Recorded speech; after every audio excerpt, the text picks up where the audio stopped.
కేసీఆర్ని తిట్టాలనుకుంటే ఇరిగేషన్ విషయాల్లో తిట్టకండి, నవ్వుతారు ఎవడన్నా వింటే. ఎందుకయ్యా అంటే ఆంధ్రప్రదేశ్ వాళ్ళు తిట్టుకుంటారు కేసీఆర్, ఆంధ్రాకి రావాల్సిన నీటిని రకరకాల దారుల ద్వారా మడించేశాడు ఆయన. లేకపోతే కేసీఆరే అలా చేయకపోతే భారతదేశంలోనే అత్యధిక దిగుబడి పంట రాష్ట్ర విభజన తర్వాత తెలంగాణకి ఎట్లా సాధ్యమైంది? ఒకప్పుడు ఏమన్నారు, ఆంధ్ర వాళ్ళు నీళ్ళని దోచుకుంటున్నారన్నారు. మరి ఆంధ్ర వాళ్ళు నీళ్ళని దోచుకుంటే తెలంగాణకి పంటలు ఎక్కడి నుంచి ఎందుకు ఎక్కువ వచ్చింది? ఆంధ్ర 7వ స్థానం ఉంటే తెలంగాణ నెంబర్ 1 ఉంది, అన్ని పంటలు నెంబర్ 1కి వచ్చినాయి అక్కడ. అలాంటిది ఇప్పుడు దేశంలోనే సన్నబియ్యం ఎక్కువ ఎక్కడ దొరుకుతుంది? తెలంగాణలో. ఎలా సాధ్యమవుతుంది సన్నబియ్యం? ఎంత నీళ్ళు అవసరం అంటే అక్కడ ఏర్పాటు చేసినట్టే కదా ఆయన. దాంట్లో సాధారణ ప్రజలకు అర్థం కాని భాషలో నోటికొచ్చిన లెక్కలు, ఇష్టం వచ్చిన కథలు చెప్పేసుకుంటున్నాం.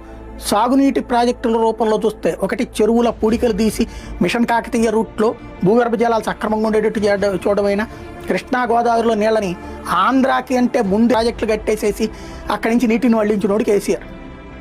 దాంట్లో తల తోక లేనటువంటి విమర్శలు చేసుకుంటూ కాలక్షేపం చేసుకుంటూ వస్తే ప్రజలు నమ్ముకుంటారనుకోండి, నమ్ముతారనుకోవడం అమాయకత్వం.